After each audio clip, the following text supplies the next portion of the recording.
Hello my dear students, तो चलिए आज हम पढ़ेंगे फीमेल रिप्रोडक्टिव सिस्टम। जय शंभू सबको।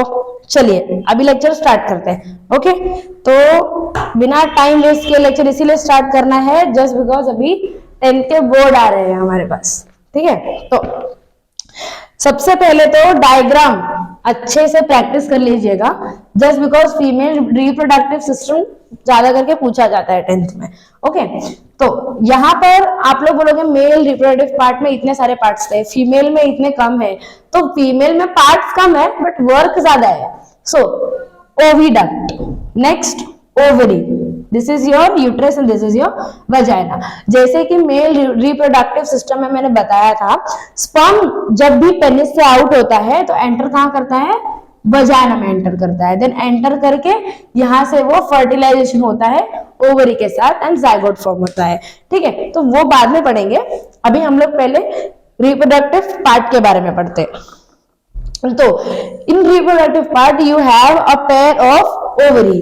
ओवरी के पेयर्स है हमारे पास दो, this is 1 and this is 2। Ovary के दो एक पेयर्स है हमारे पास। Okay, next uterus, next is your uterus, this part is your uterus. ठीक है, जहां पे बेबी फॉर्मेशन टेकन प्लेस होता है। ठीक है, नेक्स्ट वजाइना, वजाइना जहां से स्पर्म एंटर होता है इनसाइड। ओके, तो your first point is ovaries are located on the either side of abdomen. So ovaries are located in the either side of abdomen का मतलब ovaries कहाँ present होता है? ओवरी प्रेजेंट होता है abdomen के इधर। What is the abdomen वाला part? The part which is present downwards to your stomach. It is the abdomen. Okay, अब आगे जाते हैं। Each ovary produces ova. अब हर एक ओवरी क्या देता है? ओवा। हर एक ओवरी क्या देता है? ओवा। क्या देगा? ओवा। हर एक ओवरी प्रोड्यूसेस ओवा। Produces what? ओवा। अब ये ओवा की ही वजह से आप लोगों का फर्दर फर्टिलाइजेशन टेक प्लेस होता है और further baby formation take place होता है। अब एवरी मंथ एक ओवा यहां से ट्रैवल करके आपके ओविडक्ट के थ्रू यूटेरस से होते हुए वजाइना से आउट होता है और इसी प्रोसेस को बोला जाता है मेंस्ट्रुअल साइकिल। इसी प्रोसेस को बोला जाता है मेंस्ट्रुअल साइकिल।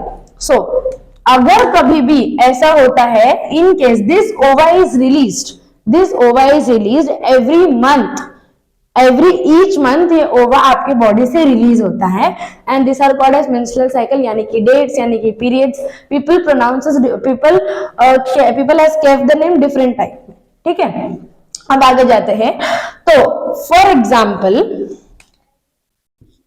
जैन में ये ओवरी से एक ओवा रिमूव हुआ है जो कि मैच्योर हो चुका है। अब ये ट्रैवल करते करते ओविडक्ट से नीचे आएगा। ट्रैवल करते करते जब ये यहाँ पर नीचे आएगा, at that time a girl और a women will get a menstrual cycle periods. तो इन दिस पार्ट यहाँ पर मैंने एक रिवाइज में मेंस्ट्रुअल साइकिल बताया। मेंस्ट्रुअल साइकिल का हम लोग एक अलग से लेक्चर लेंगे, इसमें पार्ट्स के बारे में पढ़ेंगे। जनवरी में अगर ये ओवा रिलीज होके इधर आ गया एंड यहाँ वजाइना से, यानी कि वजाइना से स्पर्म अंदर नहीं गया है, वजाइना से स्पर्म अभी तक अंदर एंटर नहीं किया है, तो ये जो ओवा है वो नीचे आते आते आते आते वजाइना से निकल जाएगा और अ पर्टिकुलर वुमेन या फिर गर्ल को ब्लीडिंग हो जाएगी। ओके, एंड इन केस अगर यहाँ पर वो एग आ जाता है एंड यहां से स्पर्म्स जो है वो ट्रैवल करते हैं, स्पर्म्स ट्रैवल करके इस ओवा के अंदर एंटर कर देंगे, तो एट दैट मंथ वो पर्टिकुलर वुमेन को ब्लीडिंग नहीं होगी, वो मेंस्ट्रुअल साइकिल नहीं होगी। उसके बदले यहाँ पर क्या हो जाएगा? फर्टिलाइजेशन। क्या होगा? फर्टिलाइजेशन और जाइगोट फॉर्मेशन हो जाएगा। ओके, तो मतलब क्या होता है कि ओवा वही एग है जो मेंस्ट्रुअल साइकिल कॉज करता है और ओवा ही फर्टिलाइजेशन में हेल्प करता है। ओके, ईच ओवरी प्रोड्यूसेस ओवा, जैसे कि मैंने आप लोगों को यहाँ पे बताया, हर एक ओवरी क्या प्रोड्यूस करती है, ओवा प्रोड्यूस करती है। Some hormones are present in the female reproductive system which are estrogen, progesterone. These hormones are very important to maintain female reproductive system. So, आप लोगों ने 9th स्टैंडर्ड में एक चैप्टर है, उसमें बहुत सारे डिफरेंट टाइप ऑफ हार्मोन्स थे, पढ़े होंगे, जिसमें ये था कि कौन सा हार्मोन हमारे बॉडी के लिए क्यों काम आता है। यहाँ पर अब ईस्ट्रोजन एंड प्रोजेस्टेरॉन, ये दो हार्मोन है जो रेगुलेट करते हैं फीमेल रिप्रोडक्टिव सिस्टम को। नेक्स्ट, द ओवा is a single celled structure. ओवा क्या है, सिंगल सेल्ड स्ट्रक्चर है। जैसे कि हम लोगों ने कल पढ़ा था कि स्पर्म भी एक सिंगल सेल स्ट्रक्चर है, वैसे ova is a single celled structure. Ova is a single celled structure. आपको फिल इन द ब्लैंक्स में भी पूछा जाएगा, ova is a dash celled structure. It is a single celled structure. Next point is, if the ovum gets fertilized by the sperm, zygote formation occur, and if the ovum is not fertilized, a ovum is removed from a body. अब जो point मैंने आप लोगों को बताया वही point यहाँ पर मेंशन है। अगर ये ओवा आपकी बॉडी से ओविडक्ट से ट्रैवल होके, यूट्रस से ट्रैवल होके वजाइना से निकल जाता है तो मेंस्ट्रुअल साइकिल हो जाएगा। एंड अगर नहीं निकलता है एंड उस मंथ स्पर्म ने इनसाइड द वजाइना एंटर किया है तो यहाँ पर आप लोगों का फर्टिलाइजेशन हो जाएगा। क्या होगा, फर्टिलाइजेशन, जिसके थ्रू जायगोट फॉर्म होगा, एम्ब्रियो फॉर्म होगा, फीटस फॉर्म होगा, बेबी फॉर्म होगा, ऐसे। नेक्स्ट आगे जाते हैं। The fertilisation takes place in a fallopian tube. Fertilisation कहाँ टेक प्लेस करता है, फेलोपियन ट्यूब में। फेलोपियन ट्यूब एक आपका ऐसा पार्ट है जहां पर बेबी फॉर्मेशन टेक प्लेस होता है, जहां पर बेबी फॉर्मेशन टेक प्लेस होता है। ये आपके फिंगर लाइंस में पूछ सकते हैं। Dash fertilisation takes place in dash part of female reproductive system. The answer is what? Fallopian tube. Okay. The embryo in the uterus have capacity to give nourishment to the child. अब baby कहाँ form होता है, uterus में। कहाँ form होता है, uterus में, जिसको हिंदी में वंशदानी भी बोला जाता है। यूटेरस में बेबी फॉर्म होता है। एट दैट टाइम सारे के सारे जो न्यूट्रिएंट्स मिलते हैं आपके बेबी को, तो for example carbohydrate, protein, lipids and different minerals and different nutrients जो बेबी को मिलते हैं, वो सब कुछ, वो नरिशमेंट बेबी को कहाँ मिलेगा, when the baby is in uterus. Uterus से ही बेबी को nourishment and different kind of carbohydrate, fat, lipid, ये सारी चीजें मिलती है। ओके, आगे जाते हैं अब। The cervix is the part which is the opening to the uterus and vagina. Uterus और वजाइना के बीच में एक पार्ट है which is called as cervix. Usually this part is called as cervix. तो अब आगे जाएंगे, this part is what, cervix. Vagina is also called as birth canal.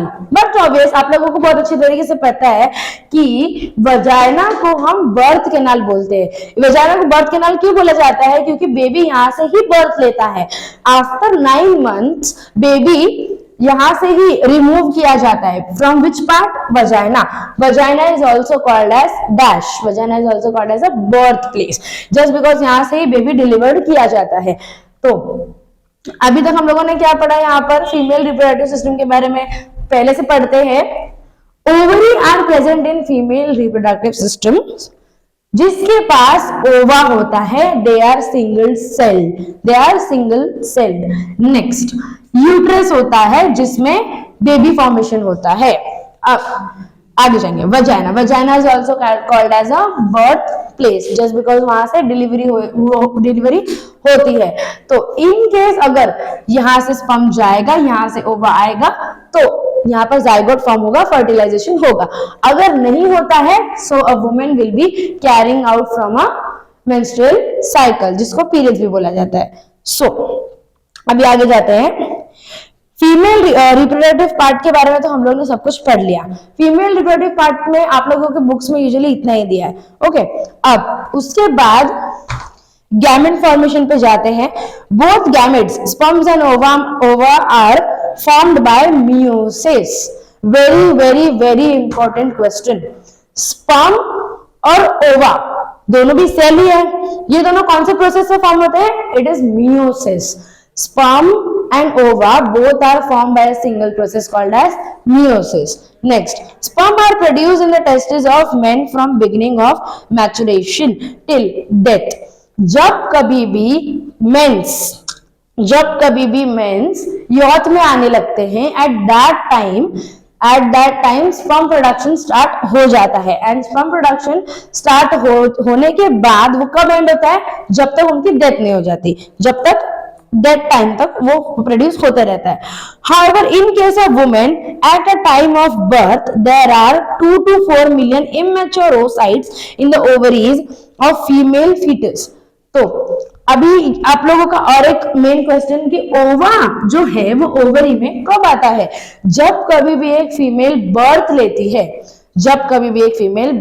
है, दैट टाइम ओनली उसके बॉडी में ओवा प्रेजेंट होते हैं, बट दे आर इमेच्योर. वो आगे बढ़ के एट दैट एज फिर वो मैच्योर हो जाते हैं.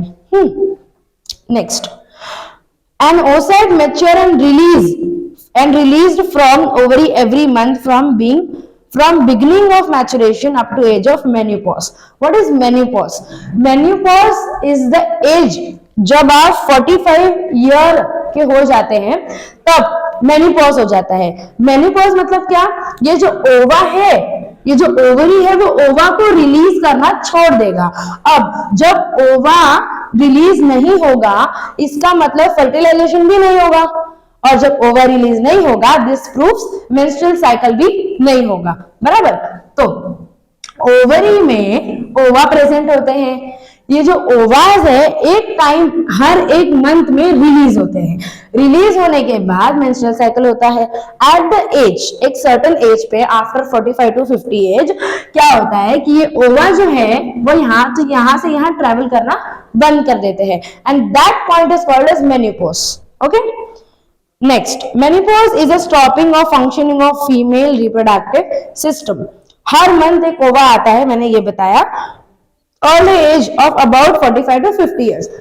45 to 50 years तक यहाँ पर ओवा प्रोडक्शन होता है. उसके बाद इसका मतलब क्या होता है? 45 to 50 एज के बाद एक वुमेन जो है she cannot get pregnant.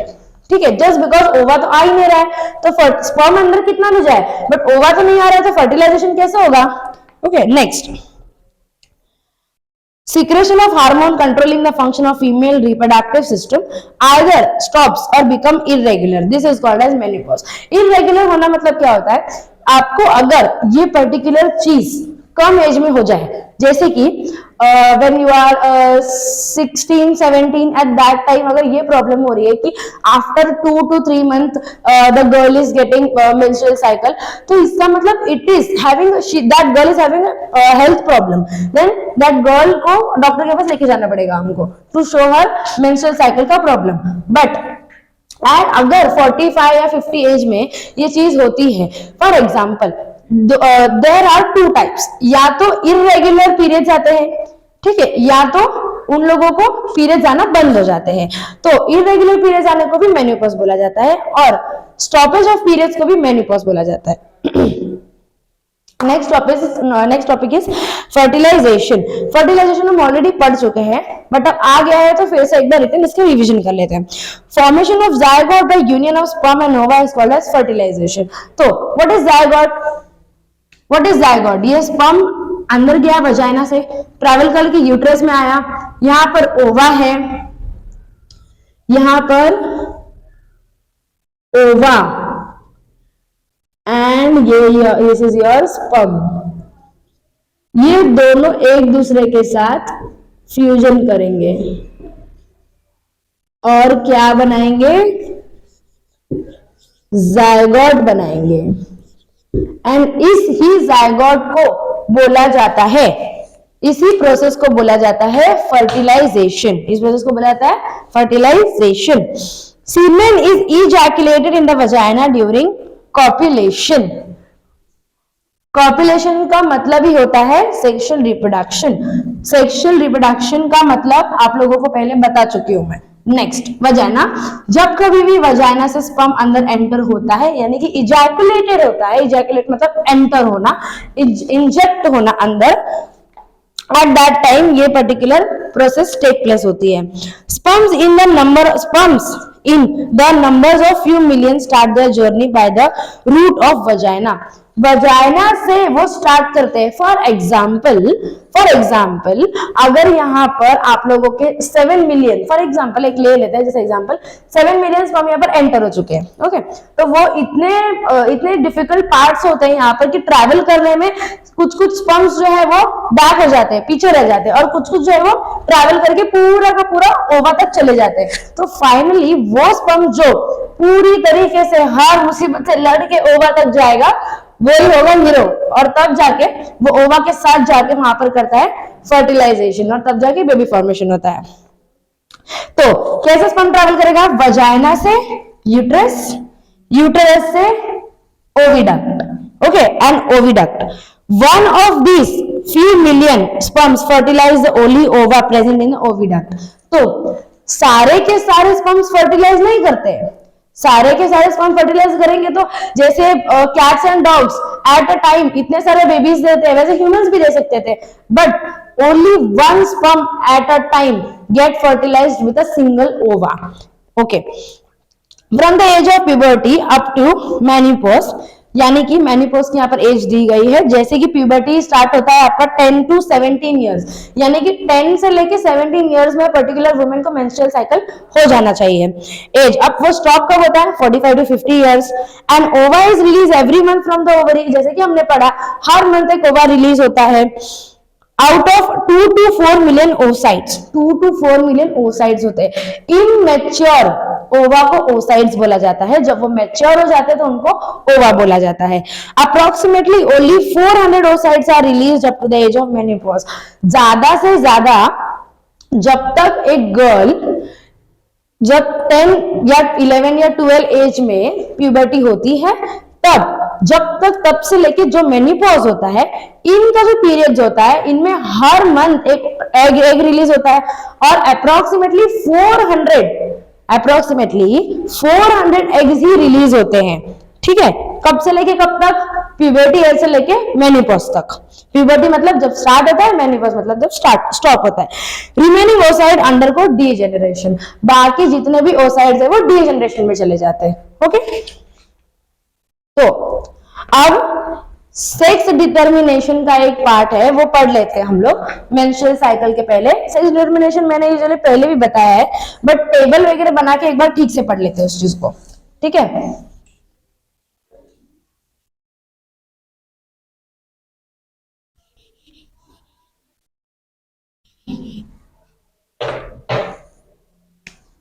ठीक है। This is boy, this is girl. Girl के पास होगा एक्स एंड एक्स, बॉय के पास होंगे एक्स एंड वाई। ये क्या है? आपके सेक्स क्रोमोसोम्स बोला जाता है इनको। ओके, तो यहां से एक्स, यहां से एक्स, यानी कि कौन सा बेबी फॉर्म होगा? फीमेल, और एक गर्ल बेबी होगा। ओके, अगर यहां से आता है वाई, यहां से आता है एक्स, तो ये आपका मेल होगा। क्यों ऐसे क्यों होगा? क्योंकि जस्ट बिकॉज मेल के पास कौन सा 2 क्रोमोसोम्स है? एक्स एंड वाई, तो ये कौन सी चीज से फॉर्म होगा? एक्स एंड वाई से। फीमेल के पास कौन सा 2 क्रोमोसोम्स है? एक्स एंड एक्स, सो ये किससे फॉर्म होगा? एक्स एंड एक्स से फीमेल फॉर्म होगा। सो यहाँ पर हम लोगों को एक चीज पता चलती है कि the gender of baby decides father. Father decide करता है कि बेबी का जेंडर क्या होगा, आइदर गर्ल और आइदर बॉय। ठीक है, अब हम लोग सारा का सारा एक बार फटाफट फिर से रिवीजन करते हैं, then I will end the lecture. Okay, तो this is your female reproductive system. Okay, female reproductive system में we have vagina, uterus, ovary and oviduct. Okay, next ova. Ova is a single cell structure which is produced by ovary every month में एक ओवा produce किया जाता है ovary से, जो कि सिंगल सेल स्ट्रक्चर है।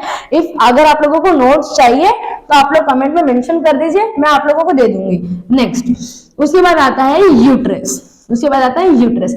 यूटेरस इज द प्लेस जहां पर चाइल्ड को नरिशमेंट मिलता है। ओके, अब आगे जाते हैं। Next is your vagina. Vagina से स्पर्म अंदर इजेक्टेड होता है, sorry. Next is your oviduct. This is your oviduct. This is a pattern जहां से आपका जो ओवा है वो ट्रेवल होके वजाइना से नीचे आता है। एवरी मंथ एक ओवा रिलीज होता है। अगर ये ओवा रिलीज होके वजाइना से बाहर आ जाए तो क्या होगा? MC menstrual cycle. अगर यहां से स्पर्म ट्रैवल करके चले जाएगा तो यहां पर क्या होगा? जायगोट फॉर्म हो जाएगा। बेबी फॉर्मेशन टेक प्लेस होता है कहां पर? फैलोपियन ट्यूब में। Very good. चलो अभी हम लोग किधर पढ़ेंगे? अभी हम लोग जाएंगे प्यूबर्टी एज पे।